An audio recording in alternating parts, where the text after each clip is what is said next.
ချန်ပီယံရှစ်ကခြေစွမ်းနဲ့ပရီးမီးယားလိမှာအာလာကျဲလို့မရဘူးဆိုတာပြသလိုက်တဲ့အာဆင်နယ်အားလုံးပဲမင်္ဂလာပါဖြစ်ရှန်ကနေပြန်လည်ကြိုဆိုလိုက်ပါတယ်။ကဏ္ဍတို့ကတော့နှစ်ပေါင်း25နှစ်ကြာမှပရီးမီးယားလိကိုတန်းပြန်တက်လာတဲ့လမ်ဘတ်ရဲ့ကိုဗင်ထရီအသင်းကိုချန်ပီယံရှစ်ကခြေစွမ်းနဲ့ပရီးမီးယားလိကိုလာရှင်ရင်မှားသွားမယ်ဆိုတဲ့အကြောင်းပြသခဲ့ပြီးဖြစ်ပါတယ်။ဟုတ်ပါတယ်အာဆင်နယ်ဟာကိုဗင်ထရီအသင်းကိုမင်းညကအမရိမှာအဲခံကစားခဲ့ပြီးတော့အသက်ရှူရက်သွားလောက်တဲ့ဒီတိုက်စစ်ဆင်မှုတွေနဲ့တူ3ဂိုးပြတ်နဲ့အနိုင်ရရှိခဲ့တာပါဒီပွဲမတိုင်ခင်ပွဲကြိုသတင်းစာရှင်းလင်းပွဲမှာကိုဗင်ထရီနီးပြလမ်ဘတ်ကအာဆင်နယ်ကလက်ရှိချန်ပီယံဖြစ်ပေမဲ့သူတို့အတွက်ကြောက်စရာမရှိဘူးရှင်ကစားပြမယ်ဆိုတဲ့အထားမျိုးနဲ့အားချောင်းသွားခဲ့တာဖြစ်ပြီးတကယ်တမ်းကွင်းထဲရောက်တဲ့ခါမှာတော့အာဆင်နယ်ကိုဒုက္ခပေးနိုင်စွမ်းတစ်ချိန်မှတော့မရှိခဲ့ပါဘူးကိုဗင်ထရီအနေနဲ့ဘောလုံးကင်ကစားဖို့ကြိုးစားခဲ့ပေမဲ့ဘောလုံးပြတ်သွားတဲ့ခါတိုင်းမှာတော့သူတို့အတွက်ဂိုးပေးရမယ့်အန်ဒီယာတွေကိုပဲစတိုက်ကြုံခဲ့ရတာပါဒါကလည်းလမ်ဘတ်ကပရီးမီးယားလိကိုအမှတ်အများဆုံးနဲ့ချန်ပီယံရှစ်မှာချန်ပီယံဖြစ်ခဲ့လို့စိတ်ကြီးဝင်ပြီးအာဆင်နယ်ကိုတူတင်ကိုတင်ရှင်ဖြဲချင်နေတာပါအဲ့လိုရှင်ဖြဲချင်လို့လည်းဂိုးတွေပေးခဲ့ရတာဖြစ်ပြီးအာဆင်နယ်ကပဲရက်ကွက်တင်တဲ့ training ဆင်းနေသလိုကစားပြသွားခဲ့တာပါတကယ်ဆိုရင်ချန်ပီယံရှစ်နဲ့ပရီးမီးယားလိကအသင်းတွေရဲ့ကွာခြားပုံကိုလမ်ဘတ်လိုနီးပြတယောက်ကတကယ်ပဲမသိတာလားစိတ်ကြီးပဲဝင်နေတာလားဆိုတာမသိပေမဲ့အာဆင်နယ်လိုအသင်းမျိုးကိုဘောလုံးကင်ကစားချင်နေတဲ့ဆိုတဲ့အတွေ့က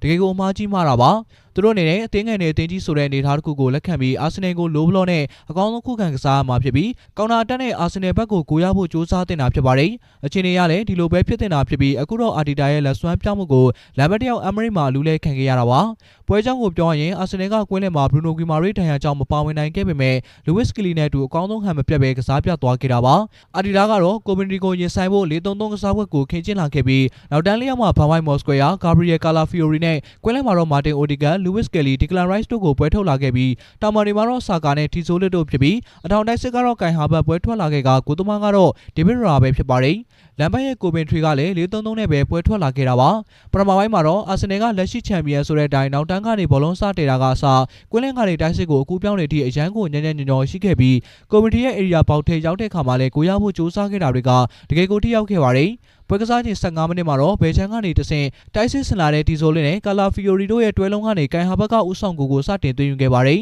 ။ဒီကုန်းမှာကာလာဖီယိုရီရဲ့ဖြတ်တင်မော်ကတည်တတ်နေခဲ့ပြီးတော့ကိုင်ဟာဘတ်ရဲ့တစ်ချက်ထိခံချက်ကလည်းအနေမောကိုမှကိုသမားဘလုံးမှဖန်လို့မမိနိုင်တဲ့တောင်ထဲကိုတက်တက်မတ်မတ်ဝင်သွားခဲ့တာပါ။ကိုဗီတီနောက်ခံလူတွေလည်းဘာမှကိုတားကျင်မရလိုက်တာကိုတွေ့ရမှာဖြစ်ပါတယ်။ဒုတိယဦးဆောင်ကိုတော့ပွဲကစားချိန်23မိနစ်မှာကိုဗင်ထရီရဲ့ဘောလုံးကန်ကစားခြင်းနဲ့အမှားကနေရရှိလာတဲ့အခွင့်အရေးကိုအာဆင်နယ်က3ချကတီဆိုလစ်ကဧရိယာထိပ်ကိုဖျက်တင်ပေါ်ပေးပို့လိုက်ပါတယ်။ဒီချိန်မှာပဲကိုသမားကပုတ်ထုတ်လိုက်ပြီးမတည်တက်ခဲ့တာကြောင့်အသက်ရှိနေတဲ့ဆာကာကအတာယာလေးပဲပိတ်သွင်းယူသွားခဲ့တာပါ။အာဆင်နယ်အတွက်တတိယမြောက်ဂိုးကိုတော့ဒုတိယပိုင်းပွဲစပြီး4မိနစ်ကြာမှာပဲညာချမ်းကနေဘန်ဝိုင်းရဲ့ပေးပို့မှုကိုအသင်းကောင်းဆောင်မာတင်အိုဒီဂတ်ကအပိုင်ကန်သွင်းလိုက်ပြီးထိချက်လွဲသွားတာကြောင့်ဘောလုံးလမ်းကြောင်းပြောင်းလဲသွားခဲ့ပြီးကိုသမားလည်းဟန်ချက်ပြက်ကဂိုးဝင်သွားခဲ့ပါတယ်။အာဆင်နယ်တို့3ဂိုးထိပြတ်သွားတဲ့အချိန်မှာလမ်ဘတ်ရဲ့ကိုဗင်ထရီအသင်းကလည်းမျှော်လင့်ချက်ပျောက်ပြတ်သွားခဲ့ရပြီးပွဲပြီးဆုံးချိန်ထိဘာမှလုပ်မရခဲ့ကအမရိမှာမိုင်းနက်စ်ပြသွားခဲ့ရပါတယ်။ဒီဘက်မှာချီကျူးခံရတဲ့အာဆင်နယ်ကစားသမားတွေရှိနေပါတယ်။အဲ့ဒီသူကတော့အသစ်ခေါ်ယူထားတဲ့တီဆိုလင်းနဲ့တိုက်စစ်မှုဟာဘတ်နဲ့ဘယ်နောက်ခံလူကာလာဖီယိုရီတို့ပဲဖြစ်ပါတယ်။ဒီဆိုလစ်ဆိုရင်ဒီယာဒီမဘယ်ဂျီယန်ကလပ်ဘရူဂီအသင်းကနေပြောင်းလာခဲ့တာဖြစ်ပြီးပရီးမီးယားလိမှာချက်ချင်းအသားကျနေတဲ့ပုံစံမျိုးနဲ့ကစားပြခဲ့တာပါ။ကိုင်ဟာဘတ်ရဲ့ကိုမှာသူပောင်ဝင်ပတ်သက်နေခဲ့သလိုဆာကာရဲ့ကိုမှာလည်းကိုသမားတာမထိခဲ့ရင်ဆိုလစ်ကဖန်တီးမှုရှာသွားမှာပါ။ဒါပြင်ယာဒီတိုခြေစမ်းပွဲနဲ့မန်စီးတီးလိုအသင်းနဲ့ကွန်မြူနတီတိုင်းပြိုင်ပွဲမှာလည်းအလန်းစားခြေစွမ်းတွေကိုချပြထားတာကြောင့်ဒီကစားသမားကလုံးဝကိုချီးကျူးရမယ့်သူပါ။ကိုင်ဟာဘတ်ကတော့ရှင်းပါတယ်ယောဂရက်စ်ကိုနောက်ပွဲတွေမှာလည်းအရန်ကုန်ပို့ဖို့မဲ့ခြေစွမ်းကိုပြသခဲ့တာဖြစ်ပြီးကာလာဖီယိုရီကတော့လက်ရှိပရီးမီးယားလိရဲ့ဘယ်နောက်ခံလူတွေထဲမှာအကောင်းဆုံးဖြစ်နေဆဲဖြစ်ကြောင်းထပ်ပြီးသက်သေပြသွားခဲ့တာပါပြောရင်အာဆင်နယ်ရဲ့အသင်းလိုက်ကစားဟန်ကမနစ်ခါထပ်ပို့ပြီးကြောက်ဖို့ကောင်းလာပြီးအရင်လိုထောက်ကန်ဘော်တွေကနေဂိုးသွင်းတတ်တဲ့အသင်းမဟုတ်တော့ဘူးဆိုတာကိုမြင်တွေ့လာရပါပြီအခုလည်းချန်ပီယံရှစ်ကလပ်ကိုဗင်ထရီအသင်းကိုခြေစွမ်းပြချင်ရင်ချန်ပီယံရှစ်မှာပဲရမယ်ဆိုတဲ့ပုံစံမျိုးကိုအာဆင်နယ်ကလမ်းဘတ်သိအောင်ပြသသွားခဲ့တာဖြစ်ပါတယ်အဆုံးထိကြည့်ရှုအားပေးခဲ့တဲ့တယောက်ချင်းတိုင်းကိုကျေးဇူးထူးမိတင်ရှိပါရခင်ဗျာ